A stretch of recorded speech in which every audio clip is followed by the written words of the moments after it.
कभी सोचा न था जिंदगी भर तन्हा रहने की सजा देगा मुझे।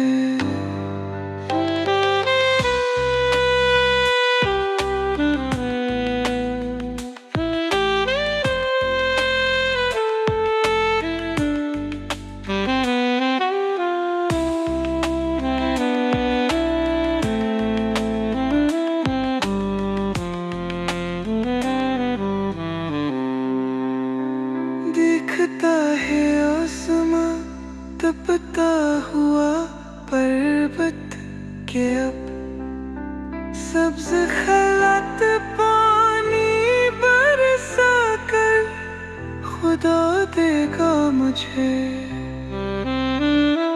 झरियों और सलूटों पर बरहमी मेरी बस जो मरा चेहरे है वो ही आईना देगा मुझे।